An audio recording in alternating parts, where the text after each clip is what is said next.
let nobody tell you negative things about Kenya. Ni inchi ambayo itakuwa inchi. In fact, the Kenya's shilling became the best performing currency in Africa because of the things we have done. This is not William Ruto saying, this is financial institutions saying it. You had asked about, so the issue of the Kenyans who, I want to thank the Tanzanian authorities. Please, President Samia Suluhu, keep disciplining the LBF activists who come to your country. Finally, you have asked about the summonses of NCIC. I want to strongly, without and reservation, to condemn the statement of former and second Deputy President of the Republic of Kenya, Gachagua. Those remarks were very unfortunate. It was inciting to the public, saying that if elections are rigged, the 207-208 will look like a Christmas party. That was too low of the leader who has held the second most powerful office. And we should be responsible as leaders.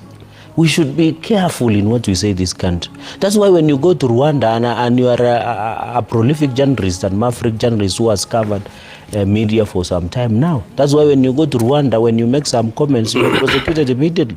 Because the unity, stability and cohesiveness of this country, we must protect, Trevor. We must protect as a country. We cannot, as leaders, if we can make reckless remarks as such as that, what are we headed as a country? And therefore, I want to ask the NCIC, although they came a bit late, that no one is above the law. The former Deputy President must and should appear before NCIC to tell the country what he meant. Personally, before I have appeared before NCIC, we must submit ourselves to institutions that we created under Constitution 2010.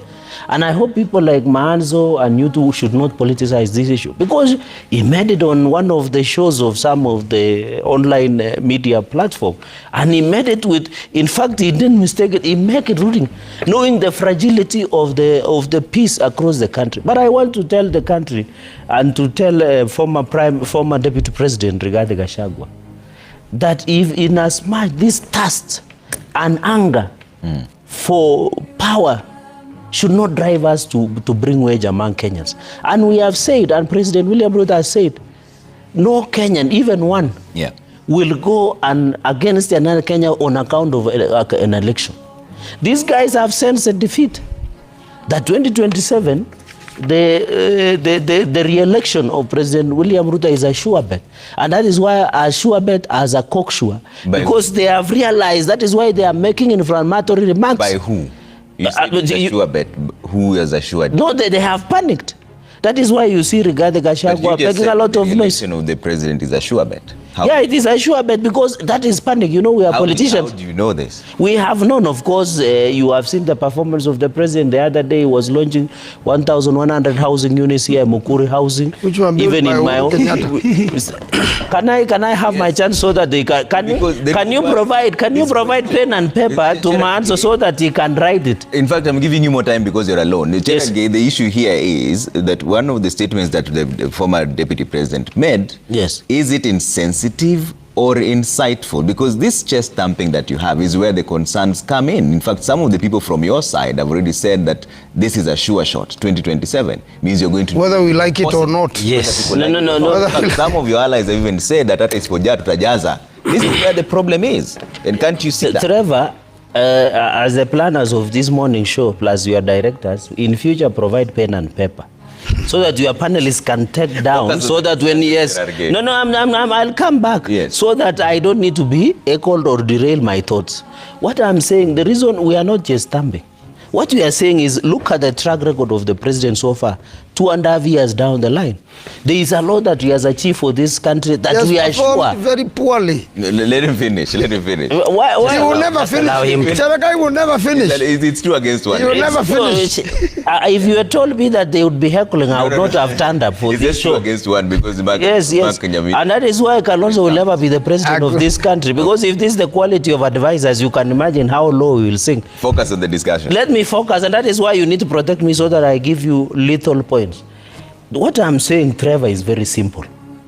The track record of the president is very clear. And that is why I'm condemning the statements by the former deputy president. That is insightful against Kenyans. And even people like Senator Ruto, who was his close ally, should have been the one to advise him against making reckless statements. You can imagine Kenyans, over 1,000 Kenyans we lost in 2007, 2008. Many Kenyans, this matters ended in ICC. Many Kenyans were uprooted or deported from their homes. We should be bringing cohesiveness. I wish you would have criticize the president based on the track record of performance. Okay. Question the housing program, question the issue of university funding model. But it looks like this should be condemned, and I want to urge NCIC to crack down on any other leaders who are including leaders even on our political divide. Including Cherargei. If there are comments that Cherargei has made, like the one that made this morning, that bring insightful to the nation, the NCIC should not fear nobody. Okay. And that is why we are saying there is no one above the law, including Cherargei. All right. What's up, everybody? You got it up? Yes, I got the money. So this is 1, 2, 3, 4, 50. This money is from Rigi G. Munakumbuka alisema atanulia ticket ya My Mistakes happening on the 7th of June. Yes, pesa imefika, ndio imeletwa. Hiyo envelope ilikuwa hapa kwa envelope, nimepatiwa. Yes, ilikuwa hapa. Imepatiwa the cash money. So everybody is getting a ticket. 300. 150 ladies, 150 gentlemen. Budi ando huyo hapa. Songea hivi karibu, songea karibu. Budi ando huyo hapa ameleta. Budi asante sana. Ambia Rigiji tumeshukuru. Tumeshukuru sana. Majenzi wameshukuru. Obina ameshukuru with the whole team. We are grateful. So I'm going to tell you guys how you're going to get yourself on your ticket for My Mistakes comedy show, sponsored by Rigiji at the DCP party. Wametuma hii yao, wamenunua ticket for 300 people. Asante sana. God bless.